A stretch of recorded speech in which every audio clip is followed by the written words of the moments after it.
Assalamualaikum warahmatullahi wabarakatuh. Perkenalkan, nama saya Dea Fajratus Salha dari kelompok 5 kelas C2.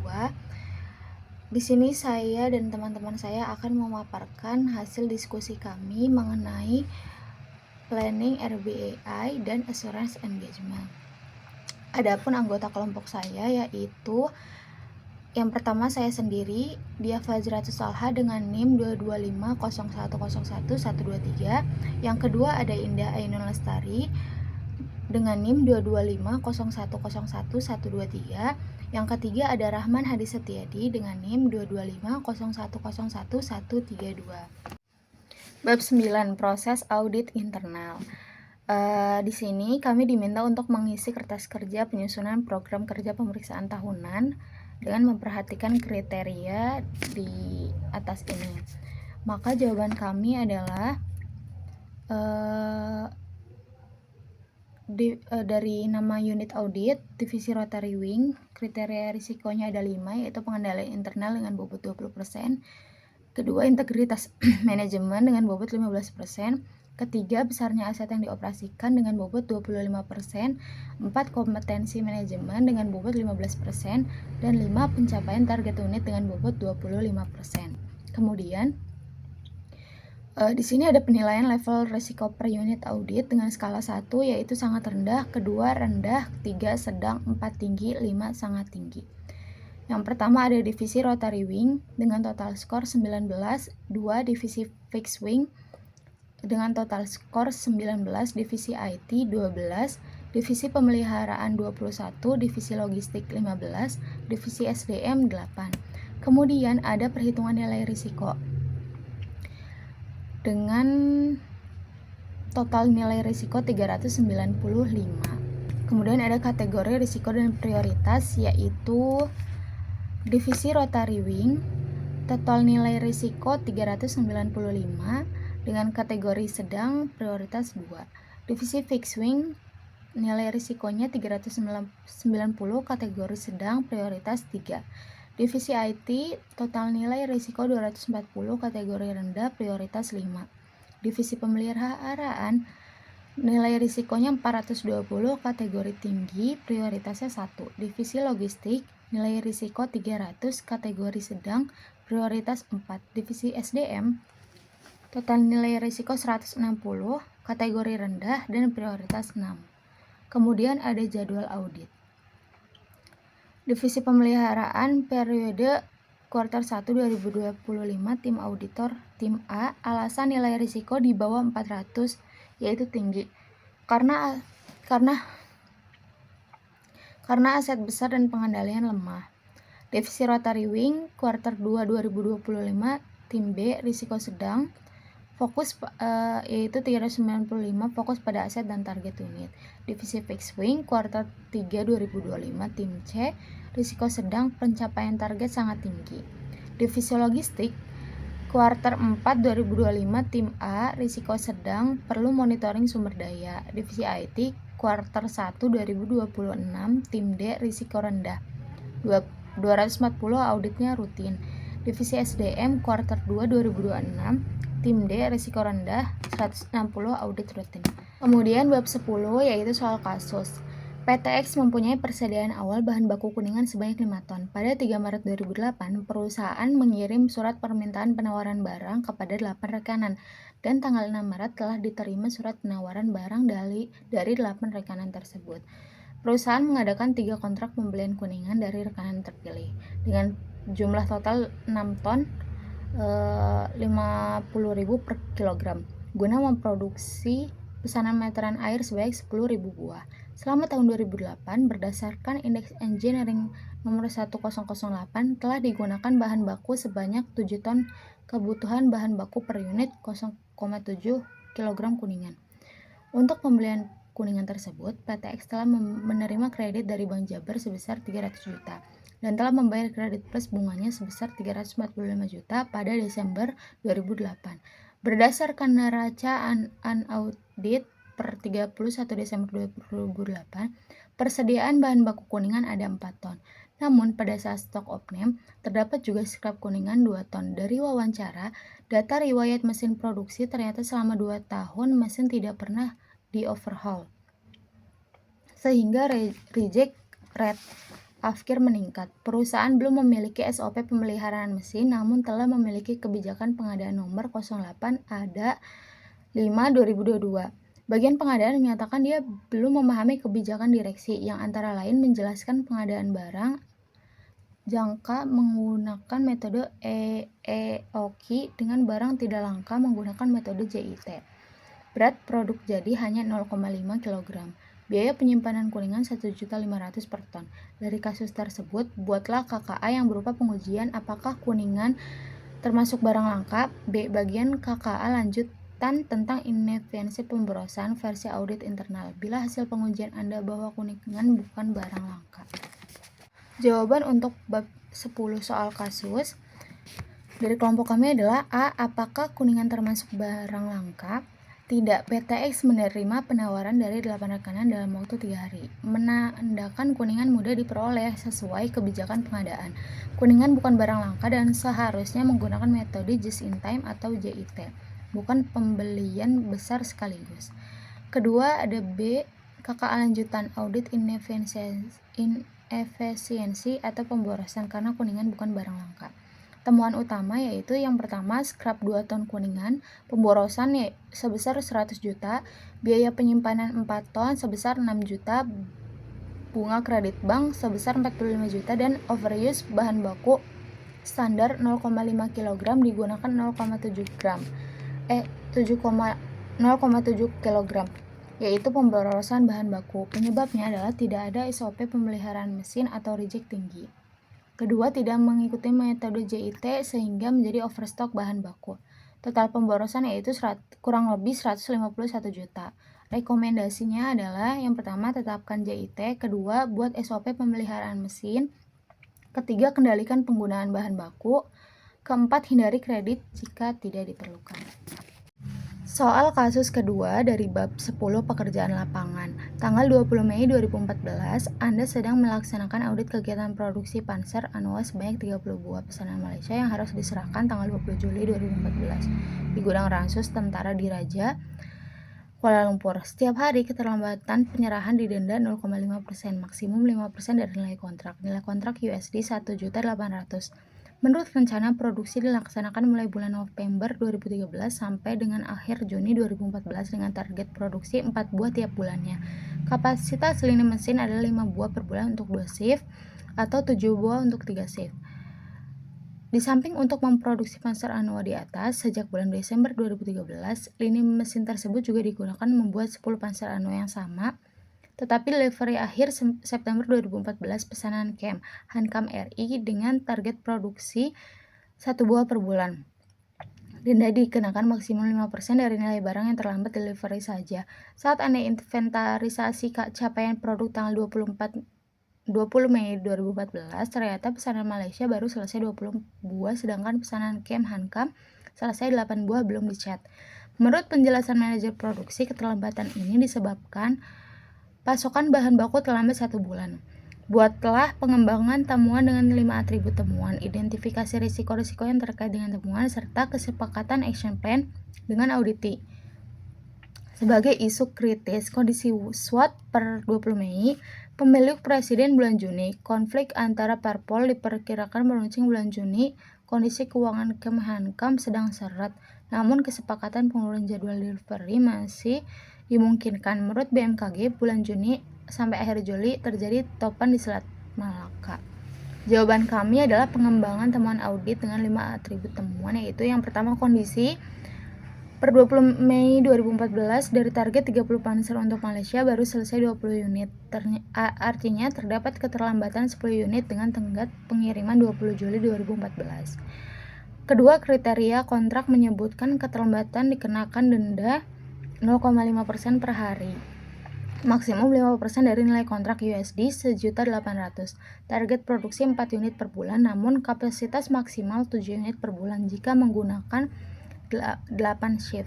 3. Sebab keterlambatan bahan baku selama 1 bulan serta tidak adanya penyesuaian shift, masih menggunakan kapasitas produksi 2 shift atau 5 unit per bulan. Padahal terdapat 2 pesanan aktif Malaysia dan KEM Hankam RI. Akibatnya adalah satu, risiko denda maksimal USD 90 juta atau dari 5% kali USD 1.800.000. Kedua, reputasi buruk terhadap klien luar negeri Malaysia. Ketiga, risiko kehilangan peluang kontrak lanjutan. Keempat, terganggunya jadwal pengiriman karena potensi topan di Selat Malaka bulan Juni sampai Juli. Kelima, rekomendasi action plan. 1. Negosiasi addendum kontrak. Ubah syarat pengiriman dari CIF ke VOB agar pengiriman dianggap selesai saat barang di pelabuhan Indonesia. Kedua, penambahan shift kerja dari 2 shift ke 3 shift untuk mengejar backlog. Ketiga, prioritaskan penyelesaian pesanan Malaysia karena terkena denda. Keempat, buat SOP mitigasi jika bahan baku terlambat. Kelima, segera komunikasikan kondisi ke Kamhankam RI untuk penjadwalan ulang. Masih dimungkinkan sesuai kondisi SWOT. Identifikasi risiko yang terkait. 1. Risiko finansial, adanya denda keterlambatan maksimal USD 90 juta. 90.000. Biaya tambahan, shift lembur atau logistik percepatan. Kedua, ada risiko operasional, yaitu ketidakseimbangan kapasitas produksi akibat dua pesanan berjalan bersamaan. Dan keterlambatan bahan baku tidak diantisipasi. Ketiga, ada risiko reputasi, kekecewaan klien luar negeri, dan potensi blacklist kontrak pertahanan selanjutnya. Keempat, ada risiko logistik, cuaca buruk, topan Selat Malaka, akibatnya gangguan pengiriman jika tetap CIF. Kelima, ada risiko politik dan keuangan, ketidakstabilan dalam negeri menjelang pemilu, keterbatasan anggaran Kemhankam RI dapat berdampak pada proyek lanjutan. Kesepakatan dengan auditing action plan utama. Yang pertama adalah masalah, kedua tindakan, ketiga PIC, dan keempat target. Yang pertama, potensi keterlambatan pengiriman Malaysia. Tindakannya adalah ajukan adendum CIF ke FOB, PIC-nya manajer kontrak, target 25 Mei 2014. Kapasitas produksi kurang. Tindakannya tambah shift jadi 3 shift, PIC manajer produksi, target mulai 1 Juni 2014. Masalah yang ketiga adalah 2 pesanan bersamaan, tindakannya tunda sebagian pesanan Kemhankam, PIC koordinasi direksi, target awal Juni 2014. Masalah yang keempat adalah risiko cuaca, tindakan percepatan pengiriman sebelum Juli atau gunakan pelabuhan alternatif, PIC-nya logistik, targetnya Juni 2014. Urton chapter 10. Pertanyaan ulasan. Apa yang dimaksud dengan skeptisisme profesional? Skeptisisme profesional adalah sikap hati-hati dan penuh keraguan yang harus dimiliki oleh auditor dalam menjalankan pekerjaannya. Auditor tidak boleh langsung percaya pada informasi yang diterima dari pihak yang diaudit, melainkan harus melakukan penilaian secara kritis atas bukti-bukti audit yang dikumpulkan. Sikap ini penting untuk mencegah terjadinya kelalaian dalam menemukan kesalahan material atau indikasi kecurangan dalam laporan keuangan. Kedua, apa yang dimaksud dengan jaminan yang wajar? Mengapa audit internal memberikan jaminan yang wajar daripada jaminan tersebut? Jaminan yang wajar adalah tingkat keyakinan yang memadai yang diberikan oleh auditor bahwa laporan keuangan tidak mengandung penyajian yang salah secara material. Auditor internal memberikan jaminan yang wajar karena audit tidak dapat memberikan jaminan absolut atas kebenaran sepenuhnya dari setiap transaksi atau pertanyaan dalam laporan keuangan. Ketiga, apa karakteristik utama dari bukti audit yang persuasif? Bukti audit yang persuasif harus relevan, dapat dipercaya, dan cukup lengkap untuk mendukung kesimpulan yang diambil oleh auditor. Keempat, apa hubungan antara tujuan audit dan prosedur audit? Tujuan audit menentukan fokus dan tujuan pemeriksaan. Sedangkan prosedur audit adalah langkah-langkah konkret yang dilakukan auditor untuk mencapai tujuan tersebut. Adalah nomor 5, apa yang dimaksud oleh auditor internal ketika mereka merujuk pada sifat luas dan waktu prosedur audit. Sifat luas dan waktu prosedur audit mengacu pada bagaimana dan seberapa banyak pemeriksaan yang dilakukan auditor serta kapan waktu yang tepat untuk melakukan pemeriksaan tersebut. Keenam, apa karakteristik umum dari pewawancara yang efektif? Pewawancara yang efektif memiliki kemampuan mendengarkan aktif, bertanya dengan tepat, membangun raport dengan responden, dan mampu mengelola wawancara agar mendapat informasi yang relevan. Ketujuh, apa perbedaan antara vouching dan tracing? Vouching adalah proses pemeriksaan transaksi dari dokumen sumber ke dalam laporan keuangan untuk memastikan kebenaran. Sedangkan tracing adalah proses memeriksa transaksi dari laporan keuangan kembali ke dokumen sumber untuk memverifikasi kebenaran transaksi tersebut. Kedelapan, jenis prosedur analitis apa yang digunakan oleh auditor internal? Auditor internal menggunakan analisis rasio, tren, dan perbandingan sebagai bagian dari prosedur analitis untuk mengevaluasi konsistensi dan kepatuhan dengan kebijakan perusahaan. Kesembilan, apa jenis CATS atau Computer Assisted Audit Technique yang umum digunakan? Beberapa jenis CATS yang umum digunakan meliputi analisis data, permodelan statistik, dan pemrograman skrip untuk mengaudit data dalam skala besar.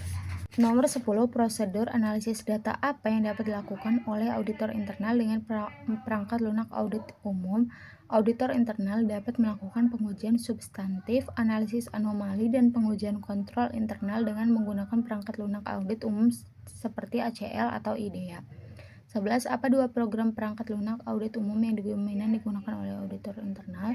Dua program perangkat lunak audit umum yang sering digunakan adalah ACL atau Audit Common Language dan IDEA atau Interactive Data Attraction and Analysis. 12. Apa tujuan dari catatan kerja audit internal? Catatan kerja audit internal digunakan untuk mendokumentasi bukti audit, prosedur yang dilakukan, hasil temuan, dan kesimpulan auditor untuk mendukung hasil audit. Ke-13. Apa jenis-jenis catatan kerja yang umum? Jenis-jenis catatan kerja yang termasuk dalam pernyataan, salinan dokumen, catatan perhitungan, dan ringkasan hasil audit. Ke-14. Apa karakteristik utama dari catatan kerja yang disiapkan dengan baik? Catatan kerja yang disiapkan dengan baik harus jelas, terperinci, mudah dipahami, dan memberikan alasan yang kuat untuk setiap kesimpulan atau rekomendasi yang dihasilkan.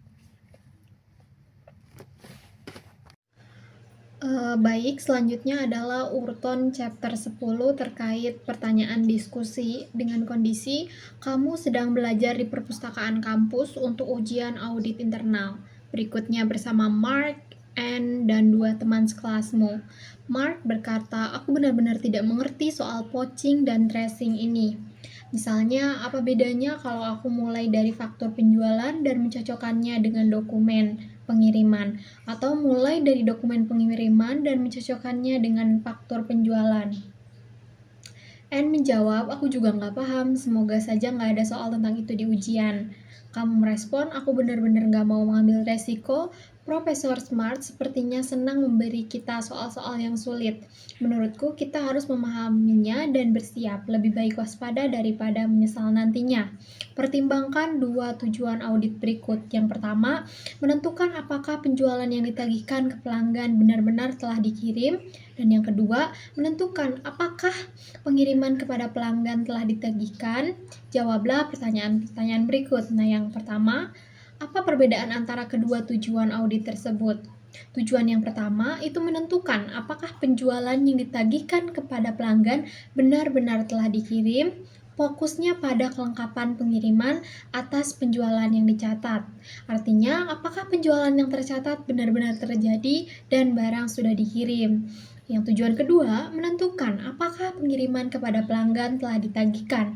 Fokusnya pada kelengkapan pencatatan pendapatan, yaitu apakah setiap pengiriman sudah tercatat sebagai penjualan dan ditagihkan kepada pelanggan. Selanjutnya, prosedur audit apa yang akan kamu lakukan untuk mencapai masing-masing tujuan audit? Jelaskan secara spesifik. Untuk tujuan pertama, penjualan yang ditagihkan telah dikirim, auditor harus memulai dari faktur penjualan atau sales invoice dan mencocokkannya dengan dokumen pengiriman atau shipping dokumen seperti surat jalan. Ini adalah prosedur poaching. Untuk tujuan kedua, pengiriman yang telah ditagihkan.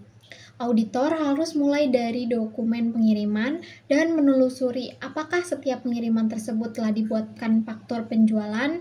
Ini adalah prosedur tracing. Berikutnya, mengapa penting untuk memilih dokumen yang tepat sebagai titik awal pengujian audit dan mencocokkannya dengan dokumen lain seperti tujuan audit? Karena arah pengujian menentukan apa yang sedang diuji. Jika kita memulai dari dokumen yang menunjukkan transaksi yang sudah dicatat seperti faktur penjualan, kita sedang menguji validitas atau kebenaran apakah transaksi tersebut benar-benar terjadi. Jika kita mulai dari dokumen yang menunjukkan transaksi yang telah terjadi, seperti dokumen pengiriman, kita menguji kelengkapan apakah semua transaksi telah dicatat. Nah, memilih dokumen awal yang salah akan membuat prosedur tidak relevan dengan tujuan audit dan bisa menyebabkan kesalahan dalam kesimpulan audit. Pertanyaan diskusi yang kedua, salah satu divisi di perusahaanmu membeli sejumlah besar komputer desktop baru selama tahun fiskal berjalan. Seorang manajer audit internal memintamu untuk mengaudit proses pengadaan komputer tersebut. Ia juga ingin kamu memastikan apakah komputer telah digunakan dengan benar dan dicatat secara akurat. Manajer tersebut menetapkan sejumlah tujuan audit untuk membimbing pengujianmu. Misalnya, ia ingin kamu menentukan apakah yang pertama, pembelian komputer telah disetujui dengan benar, yang kedua, tanggung jawab terkait komputer telah dipisahkan dengan baik, yang ketiga, komputer termasuk perangkat lunak dan ada data di dalamnya, dilindungi dengan baik, baik secara fisik maupun akses login. Yang keempat, peraturan dan hukum terkait penggunaan perangkat lunak telah dipatuhi. Yang kelima, komputer yang tercatat sebagai dibeli benar-benar ada. Yang keenam, semua komputer yang dibeli telah dicatat. Yang ketujuh, nilai pencatatan komputer sudah benar. Yang kedelapan, estimasi umur manfaat dan nilai sisa komputer masuk akal. Yang kesembilan, beban penyusutan dihitung dengan benar. A. Jelaskan prosedur yang dapat kamu gunakan untuk memahami bagaimana komputer diperoleh, digunakan, dan dicatat. Untuk memahami bagaimana komputer diperoleh, digunakan, dan dicatat, auditor dapat melakukan wawancara dengan staf pengadaan, bagian TI, dan akuntansi, meninjau kebijakan dan prosedur pembelian aset tetap, memeriksa dokumen seperti purchase requisition, kemudian purchase order, dan faktur pembelian, serta melakukan observasi fisik terhadap penggunaan komputer di lapangan. Selain itu, auditor juga dapat meninjau catatan akuntansi dan sistem informasi aset tetap. Selanjutnya, jelaskan prosedur audit yang dapat kamu gunakan untuk mencapai masing-masing tujuan audit di atas. Jelaskan secara spesifik. Yang pertama, untuk pembelian disetujui dengan benar, periksa dokumen otorisasi seperti permintaan pembelian, pesanan pembelian, dan tanda tangan persetujuan dari pihak yang berwenang. Yang kedua, tanggung jawab dipisahkan. Tinjau struktur organisasi dan matriks wewenang untuk memastikan pemisahan antara fungsi pembelian, penerimaan, dan pencatatan aset. Yang ketiga, keamanan fisik dan logis. Lakukan inspeksi fisik terhadap ruang penyimpanan, verifikasi kebijakan akses komputer, dan penggunaan password, firewall, dan hak akses ke dalam sistem.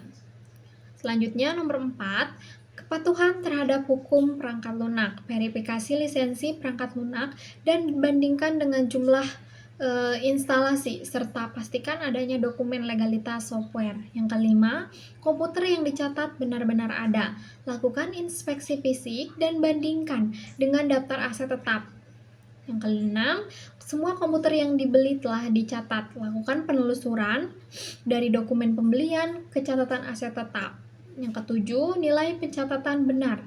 Bandingkan jumlah dalam faktur pembelian dengan nilai yang dicatat dalam laporan keuangan atau register aset. Yang kedelapan, estimasi umur manfaat dan nilai sisa wajar. Tinjau kebijakan akuntansi perusahaan. Bandingkan dengan praktik industri dan konsultasikan dengan bagian teknis, IT bila perlu. Yang kesembilan, penyusutan dihitung dengan benar. Verifikasi metode penyusutan, umur manfaat, dan nilai residu. Kemudian lakukan perhitungan ulang untuk mengkonfirmasi keakuratan beban penyusutan. Selanjutnya, pertanyaan diskusi nomor 3. Informasi berikut tersedia untuk perusahaan MVP dalam jutaan dolar. Soalnya hitung rasio-rasio berikut untuk setiap tahun. Yang pertama, persentase laba kotor atau gross profit percentage. Yang kedua, perputaran persediaan atau inventory turnover. Yang selanjutnya adalah rasio biaya pembelian beban terhadap biaya produksi barang jadi. Baik, selanjutnya itu jawaban dari pertanyaan sebelumnya. Untuk tahun 2016, gross profit sebesar 26,29% dan inventory turnover sebesar 6,58 dengan rasio material ke produksi barang jadi sebesar 0,599. Untuk tahun 2016, gross profit sebesar 22,58% dengan inventory turnover sebesar 7,64 dan rasio material ke produksi barang jadi sebesar 0,518. Pada tahun 2014, gross profit sebesar 22,45% dan inventory turnover sebesar 7,60 dengan rasio material ke produksi barang jadi sebesar 0,487. Untuk tahun 2013, gross profit sebesar 22,41% dengan inventory turnover sebesar 7,94 dan rasio material ke produksi barang jadi sebesar 0,511. Yang ke B, analisis hasil yang diperoleh di poin 3.A, kemudian diskusikan setidaknya dua kemungkinan penyebab dari setiap perubahan yang diamati. Yang pertama, gross profit ini meningkat menjadi 26,29% dari 22,58% di 2015. Kemungkinan penyebabnya yang pertama itu perusahaan menaikkan harga jual tanpa peningkatan sebanding pada biaya produksi. Yang kedua, efisiensi biaya produksi, misalnya diskon bahan baku atau pengurangan biaya tenaga kerja. Selanjutnya, nomor 2, inventory turnover menurun menjadi 6,58 dari 7,64 di 2015. Kemungkinan penyebabnya, yang pertama, persediaan akhir lebih tinggi, menunjukkan perlambatan penjualan atau produksi berlebih. Yang kedua, perusahaan mungkin menumpuk persediaan sebagai antisipasi permintaan masa depan. Yang ketiga, rasio material terhadap produksi meningkat menjadi 0,599 dari 0,518 di 2015. Kemungkinan penyebabnya yang pertama, kenaikan harga bahan baku tanpa peningkatan output produksi. Yang kedua, efisiensi produksi menurun sehingga lebih banyak bahan diperlukan untuk memproduksi unit yang sama. Selanjutnya, soal nomor 4. Semua penjualan Cola Company dilakukan secara penjualan kredit dan dikirim dengan syarat FOB shipping point. Biaya pengiriman ditanggung pembeli. Pengakuan penjualan terjadi saat barang dikirim. Cola biasanya mencatat transaksi penjualan, yaitu penjualan dan harga pokok penjualan berdasarkan tanggal penagihan atau billing date sepanjang tahun. Auditor internal mengumpulkan informasi berikut dan mendokumentasikannya dalam kertas kerja. Selanjutnya, jelaskan prosedur audit spesifik yang seharusnya dilakukan untuk menentukan apakah transaksi penjualan yang terjadi tepat sebelum dan sesudah akhir tahun telah dicatat pada periode yang benar. Nah, untuk memastikan bahwa transaksi penjualan dicatat pada periode yang tepat di sekitar akhir tahun, auditor internal harus yang pertama membandingkan tanggal pengiriman atau date ship dengan tanggal penagihan atau date bill untuk transaksi yang terjadi mendekati akhir tahun fiskal atau 31 Desember. Yang kedua, mengingat bahwa penjualan FOB shipping point harus diakui saat barang dikirim, maka penjualan harus dicatat pada tanggal pengiriman, bukan tanggal penagihan. Yang ketiga, auditor harus menelusuri dokumen pengiriman dan faktur untuk melihat apakah penjualan yang dikirim sebelum 31 Desember telah dicatat di tahun 2015 dan yang dikirim setelah dicatat di tahun 2016. Yang keempat, jika terjadi perbedaan antara tanggal pengiriman dan pencatatan penjualan, auditor perlu mengusulkan jurnal penyesuaian atau adjusting entries. Selanjutnya, buatlah jurnal penyesuaian, abaikan nilai nominal dalam dolar yang seharusnya diusulkan oleh auditor internal berdasarkan informasi cut-off yang telah didokumentasikan di atas, serta penjelasan yang jelas dan ringkas untuk setiap entry jurnal yang diusulkan.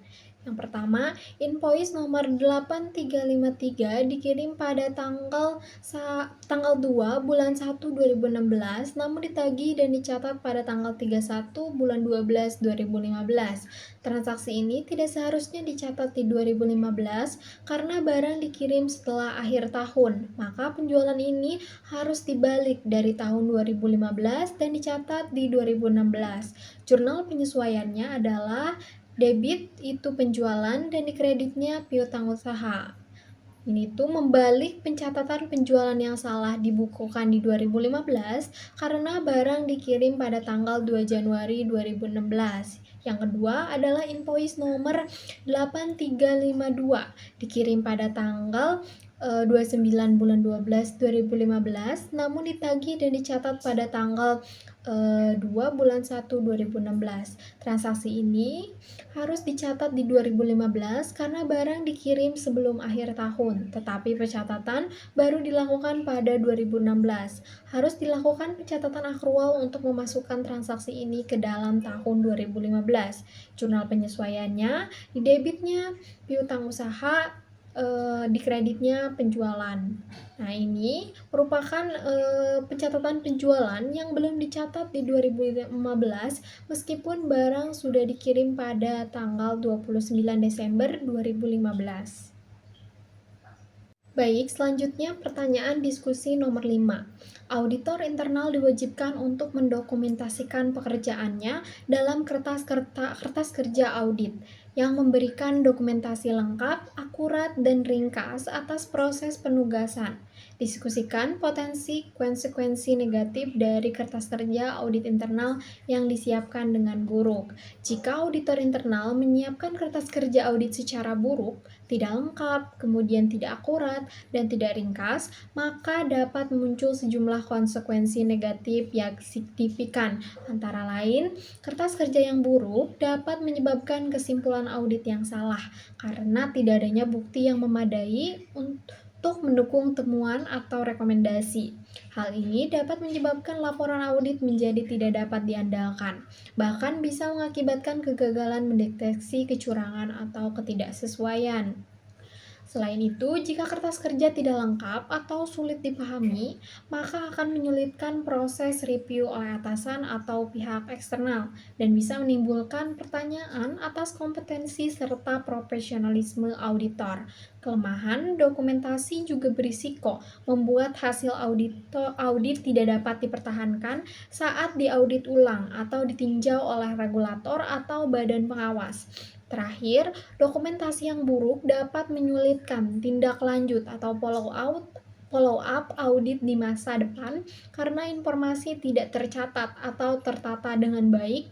Akibatnya, efektivitas fungsi audit internal secara keseluruhan menurun serta menurunkan nilai tambah bagi organisasi. Selanjutnya adalah pembahasan pertanyaan ulasan untuk modul Urton chapter 11. Yang pertama, nomor 1, apa itu analitik data audit internal? Analitik data audit internal adalah penggunaan teknologi, proses statistik, dan teknik kuantitatif untuk mengakses, menganalisis, dan mengevaluasi data dalam rangka yang pertama, mengidentifikasi anomali dan pola resiko. Yang kedua, meningkatkan efisiensi audit. Yang ketiga, memberikan wawasan lebih dalam terhadap proses organisasi. Yang keempat, menguji efektivitas pengendalian secara lebih luas daripada metode audit tradisional. Pertanyaan kedua, apa saja langkah-langkah utama yang terlihat saat fungsi audit internal melakukan analitik data? Yang pertama, menentukan tujuan audit dan risiko kunci. Fokus pada area risiko tinggi, proses kompleks, atau transaksi bernilai besar. Yang kedua, mengakses dan mengumpulkan data, mengambil data dari ERP, database, dan sistem pihak ketiga. Yang ketiga, pembersihan dan validasi data, membersihkan data dari duplikasi, kesalahan, atau ketidaksesuaian format. Yang keempat, analisis data, menggunakan software seperti Excel, SQL, IDEA, atau Python untuk mengidentifikasi pola, outlier, atau penyimpangan. Yang kelima, menafsirkan hasil, menilai apakah ada ketidaksesuaian terhadap kebijakan, prosedur, atau pengendalian. Yang keenam adalah pelaporan dan rekomendasi, menyajikan hasil temuan, risiko, dan rekomendasi perbaikan. Pertanyaan selanjutnya, nomor 3. Apa saja beberapa area utama yang dapat diterapkan auditor internal dalam penggunaan analitik data? Yang pertama, keuangan, pembayaran ganda, transaksi fiktif, kemudian pencatatan tidak tepat. Yang kedua, kepatuhan, analisis terhadap peraturan pajak, kemudian ketenaga kerjaan, dan lain-lainnya. Yang ketiga, operasional, pemantauan efisiensi proses, produktivitas lini produksi. Berikutnya, manajemen risiko, deteksi penipuan, kemudian kontrol akses sistem. Yang berikutnya, audit IT, uji log akses, kemudian data backup, dan perubahan sistem. Terakhir, ada audit pengadaan, seperti uji vendor ganda, kemudian pengadaan tak wajar, dan lain-lainnya. Nomor 4, jelaskan tantangan yang dihadapi fungsi audit internal saat menerapkan program analitik data yang berhasil. Yang pertama, kurangnya keterampilan staf dalam data analitik dan pemrograman. Yang kedua, keterbatasannya akses ke data dari berbagai sistem. Yang ketiga, kualitas data yang buruk, tidak lengkap, tidak akurat, atau tidak sesuai format. Yang keempat, kurangnya dukungan manajemen dan atau TI. Yang kelima, resistensi perubahan dari audit tradisional. Nah, yang keenam, investasi teknologi mahal dan belum sepenuhnya dimanfaatkan. Soal nomor 5, bagaimana pengambilan sampel audit didefinisikan dalam bab ini? Pengambilan sampel audit adalah proses memilih dan menguji sebagian item dari suatu populasi audit untuk memperoleh kesimpulan atau keyakinan yang dapat digeneralisasikan terhadap seluruh populasi tersebut. Soal yang keenam, apa saja dua jenis umum pengambilan sampel audit? Yang pertama, sampel statistik. Menggunakan metode probabilistik, dapat dihitung margin error dan tingkat keyakinan, kemudian cocok untuk audit kepatuhan dan pengendalian. Yang kedua, sampel non-statistik atau judgmental. Berdasarkan pertimbangan profesional auditor, kemudian tidak dapat dihitung tingkat kepercayaan secara statistik, dan yang terakhir itu cocok untuk audit berbasis risiko atau investigatif. Pertanyaan ulasan bagian 7. Bagaimana risiko pengambilan sampel didefinisikan dalam bab ini? Apa saja dua aspek risiko pengambilan sampel yang dipertimbangkan auditor internal saat melakukan pengujian pengendalian? Yang pertama itu ada definisi risiko, bahwa kesimpulan berdasarkan sampel tidak mewakili seluruh populasi. Dua aspek utama. Yang pertama itu ada risiko menolak kontrol yang efektif. Risiko ini tipe 1, auditor menyimpulkan kontrol tidak efektif padahal sebenarnya efektif. Yang kedua itu ada risiko menerima kontrol yang tidak efektif. Risiko ini tipe 2, yaitu auditor menyimpulkan kontrol efektif padahal sebenarnya tidak efektif. Pertanyaan bagian 8. Bagaimana risiko non-pengambilan sampel berbeda dari risiko pengambilan sampel? Di sini ada tabel dua bagian, yaitu ada jenis risiko dan penjelasan.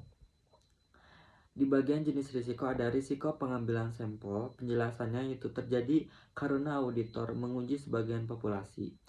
Nah, adapun risiko non pengambilan sampel, penjelasannya terjadi karena kesalahan dalam pengujian, interpretasi data, prosedur tidak sesuai, atau kelalaian auditor.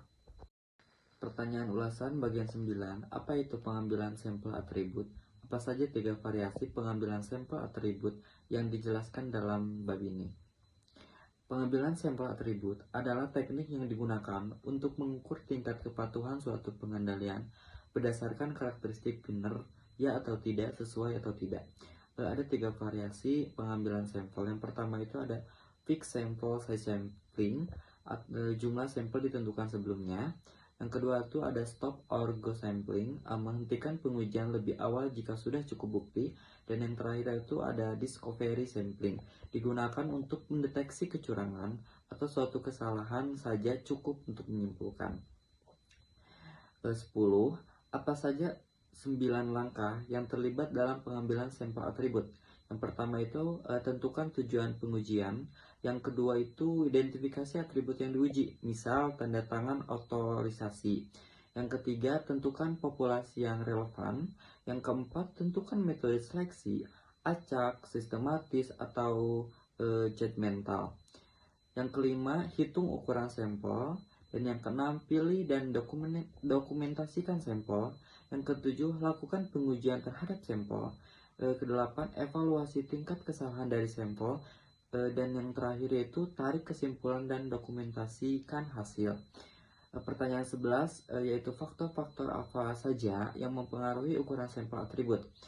Pertama itu tingkat toleransi kesalahan atau tolerable deviation rate. Selanjutnya itu ada tingkat kesalahan yang diharapkan, tingkat keyakinan auditor, ukuran populasi, dan yang terakhir itu ada tujuan audit dan materialitas. Dan pertanyaan 12, langkah-langkah apa yang terlibat dalam mengevaluasi hasil penerapan pengambilan sampel atribut? Yang pertama itu bandingkan tingkat kesalahan aktual dengan tingkat toleransi. Dan yang kedua itu jika tingkat kesalahan lebih rendah dari toleransi, maka kontrol dapat diandalkan. Ketiga, jika melebihi, lakukanlah pengujian tambahan atau simpulkan bahwa kontrol tidak efektif. Dan yang terakhir itu pertimbangkan dampak temuan terhadap opini audit dan saran perbaikan. Pertanyaan ulasan bagian 13. Apa yang harus dilakukan auditor internal jika dokumen yang berkaitan dengan pengujian pengendalian tidak ada? Jika hal ini terjadi, dokumen yang hilang dianggap sebagai indikasi kontrol tidak berjalan. Auditor dapat melakukan yang pertama itu meminta bukti alternatif, misalnya log system, email, laporan lain. Selanjutnya yaitu jika bukti alternatif tidak tersedia, simpulkan bahwa kontrol tidak efektif. Dan yang terakhir itu dokumentasikan dengan jelas alasan dan bukti pendukung tidak tersedia. Pertanyaan bagian 14. Bagaimana pengambilan sampel sembarangan didefinisikan dalam bab ini? Pengambilan sampel sembarangan adalah metode non-statistik di mana auditor memilih item dari populasi tanpa pola tertentu dan tanpa menggunakan metode acak formal, tetapi tetap menghindari bias. Contohnya itu memilih dokumen dari tumpukan tanpa melihat tanggal atau nilai. Pertanyaan nomor 15. Apa keuntungan utama pengambilan sampel statistik dibandingkan pengambilan sampel non-statistik? Keuntungan utamanya itu yang pertama, dapat dihitung secara kuantitatif, margin kesalahan dan tingkat keyakinan. Dan lebih objektif juga karena mengurangi pengaruh subjektivitas auditor. Dan generalizable, hasil dapat digeneralisasikan ke populasi serta membantu pengambilan keputusan berbasis data. Pertanyaan nomor 16. Mengapa auditor internal terkadang memilih untuk menggunakan pengambilan sampel non-statistik daripada pengambilan sampel statistik? Karena mungkin lebih sederhana dan cepat, biaya lebih rendah atau tidak perlu perangkat lunak statistik, cocok untuk audit dengan waktu terbatas atau pengujian awal, serta cukup efektif untuk area berisiko rendah atau volume rendah. Pertanyaan bagian 17. Bagaimana tujuan pengambilan sampel statistik dalam pengujian nilai moneter berbeda dari tujuan pengambilan sampel statistik dalam pengujian pengendalian? Bisa dilihat di sini ada tabel, yaitu yang pertama itu jenis sampel statistik dan tujuan. Yang pertama itu ada pengujian nilai moneter. Tujuannya itu menilai keakuratan saldo akun atau nilai transaksi dalam laporan keuangan, fokus pada salah saji kuantitatif. Selanjutnya yaitu ada pengujian pengendalian. Tujuannya itu menguji tingkat kepatuhan terhadap prosedur kontrol, fokus pada frekuensi atau tingkat pelanggaran atau kualitatif.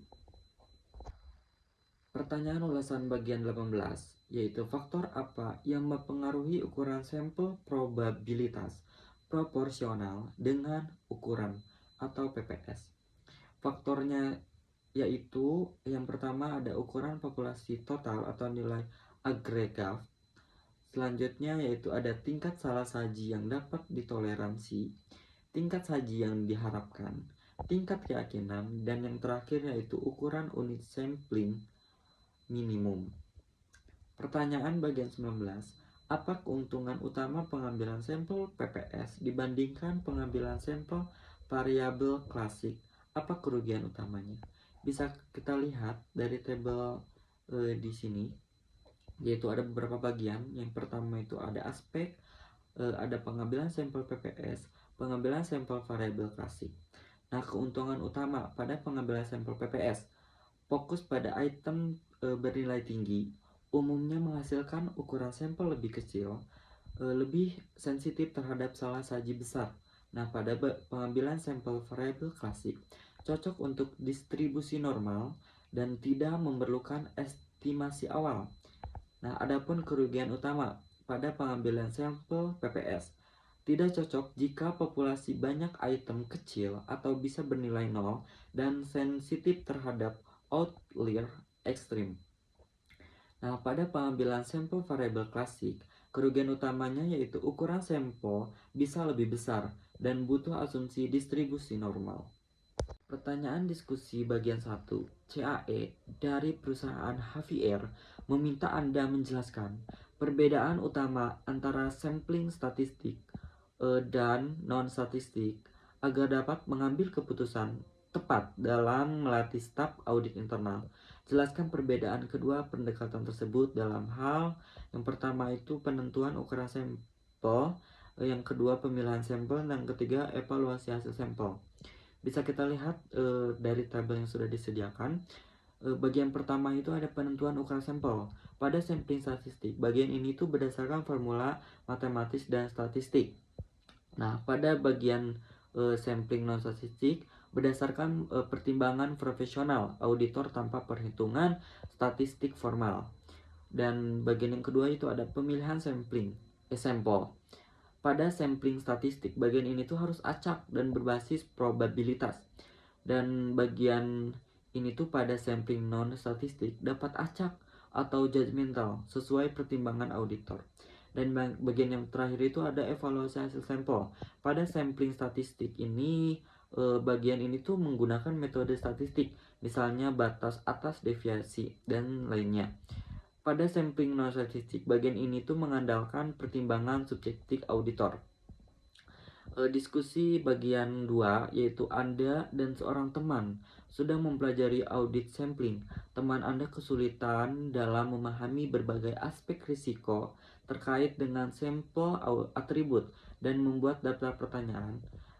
Yang pertama itu, apa itu risiko audit? Risiko inherent, risiko pengendalian, risiko yang dapat dikendalikan, dan risiko residual. Definisi risiko audit. Risiko bahwa audit salah menyimpulkan bahwa laporan keuangan bebas salah saji material, padahal salah saji material memang ada.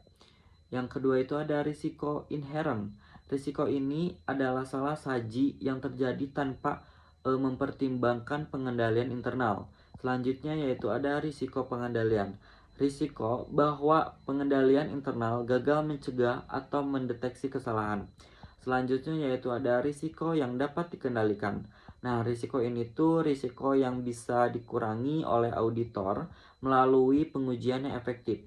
Dan yang terakhir itu ada risiko residual. Risiko ini tuh risiko yang masih tersisa setelah pengendalian diterapkan. Selanjutnya yaitu bagian B.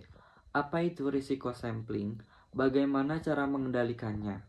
Nah, risiko bahwa sampel tidak mewakili populasi, sehingga kesimpulan dari sampel mungkin salah. Nah, dan cara mengendalikannya yaitu yang pertama, menentukan ukuran sampel yang memadai, selanjutnya menggunakan metode pemilihan sampel yang tepat atau acak, serta menggunakan teknik statistik yang valid.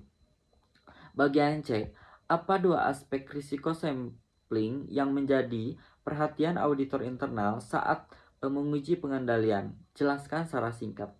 Yang pertama itu risiko menilai pengendalian terlalu rendah. Auditor menyimpulkan pengendalian efektif padahal tidak atau berbahaya karena bisa menyebabkan tidak dilakukan pengujian lebih lanjut.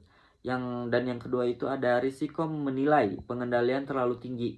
Nah, auditor menyimpulkan pengendalian tidak efektif padahal efektif. Nah, hal ini tuh menyebabkan audit berlebihan. Bagian D, apa itu risiko no sampling? Bagaimana cara mengendalikannya? Risiko no sampling adalah risiko yang bukan karena pemilihan sampel, tetapi karena kesalahan auditor. Misalnya salah interpretasi bukti atau lupa melakukan prosedur audit. Cara mengendalikannya yaitu pelatihan dan pengalaman auditor, supervisi dan review audit, serta penggunaan daftar periksa audit. Nah, pertanyaan diskusi bagian 3. Perusahaan AVF memproses rata-rata 400 voucher setiap bulan. Setiap paket voucher berisi salinan cek yang dibayarkan dan dokumen penting seperti pendukung seperti faktur vendor, laporan penerimaan barang, atau pesanan. Auditor internal berencana memeriksa sampel voucher dari voucher menggunakan sampel atribut untuk mengevaluasi efektivitas beberapa pengendalian. Atribut yang diuji yaitu kesesuaian jumlah voucher dengan jumlah faktur. Voucher dibatalkan setelah pembayaran. Nah, berdasarkan pengalaman, yaitu auditor memperkirakan tingkat penyimpanan 2% untuk atribut pertama dan 1% untuk atribut kedua. Dan selanjutnya, auditor menetapkan tingkat penyimpangan yang dapat ditoleransi, yaitu 7% atribut 1 dan 6% atribut 2. Dan yang terakhir itu ada risiko menilai pengendalian terlalu rendah, ditetapkan 5%. Nah, asumsikan pengujian menentukan 2 penyimpangan untuk masing-masing atribut.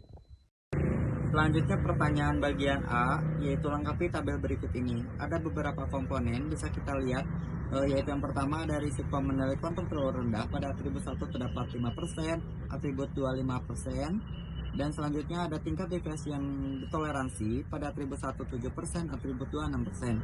Selanjutnya yaitu tingkat deviasi yang diharapkan. Pada atribut 1 2%, atribut 2 1%. Ukuran sampel menurut tabel.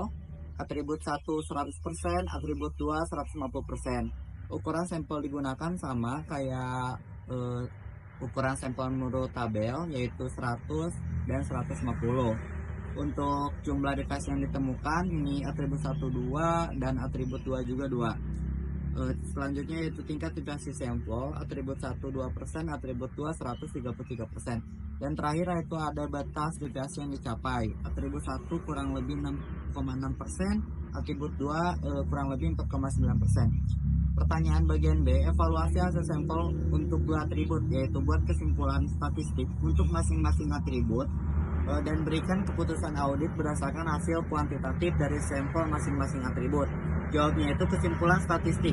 Atribut 1, batas atas deviasi 6,6% kurang dari toleransi yaitu 7%, sehingga kontrol dapat diterima. Atribut 2, batas atas deviasi 4,9% kurang dari toleransi 6%. Kontrol dapat diterima. Keputusan audit tidak perlu ada pengujian lebih lanjut untuk kedua atribut tersebut karena pengendalian dianggap efektif. Pertanyaan diskusi bagian 4, yaitu pengambilan sampel PPS digunakan oleh auditor internal untuk menarik kesimpulan mengenai jumlah moneter. A. Jelaskan situasi di mana penerapan pengambilan sampel PPS paling sesuai. Jawabnya yaitu situasi yang paling sesuai menggunakan PPS pada saat auditor ingin menilai jumlah moneter seperti mengevaluasi piutang, persediaan, atau akun pembayaran, dan cocok bila nilai item bervariasi besar dan auditor ingin memfokuskan pada item bernilai tinggi. Pertanyaan bagian B, jelaskan bagaimana sampel PPS seharusnya dipilih. Jawab, cara memilih sampel PPS yaitu menentukan interval sampling sama dengan total populasi dibagi dengan jumlah sampel. Selanjutnya yaitu memilih angka acak sebagai titik awal lalu menambahkan interval untuk memilih item berikutnya. Dan yang terakhir yaitu item dengan nilai lebih besar punya keuntungan lebih besar untuk terpilih. Pertanyaan bagian C. Identifikasi faktor-faktor yang mempengaruhi ukuran sampel PPS. Jelaskan pengaruh masing-masing terhadap ukuran sampel. Jawab, faktor yang mempengaruhi ukuran sampel PPS yaitu toleransi salah saji. Semakin kecil, maka sampel lebih besar. Pertanyaan bagian D. Diskusikan kelebihan dan kekurangan pengambilan sampel PPS dibandingkan dengan pengambilan sampel variabel klasik yang harus dipertimbangkan oleh auditor internal ketika memilih terbaik untuk aplikasi sampling tertentu. Jawab, keuntungan metode PPS atau probability proportional to size. Yang pertama itu efisien untuk mendeteksi salah saji benar. Transaksi dengan nilai besar memiliki kemungkinan lebih tinggi untuk dipilih, sehingga lebih mudah mendeteksi kesalahan material. Yang kedua itu tidak memerlukan estimasi deviasi standar atau populasi, berbeda dengan metode variabel klasik. Selanjutnya yaitu bagian 3. Langsung memberikan hasil dalam satuan moneter. Ini memudahkan auditor menilai apakah salah saji melebihi batas materialitas. Dan bagian yang terakhir yaitu bagian 4, lebih sedikit ukuran sampel untuk hasil yang sama, biasanya lebih efisien dibandingkan variabel klasik. Nah, adapun kerugian metode PPS, yang pertama itu kurang efektif untuk mendeteksi salah saji kecil tetapi banyak jumlahnya.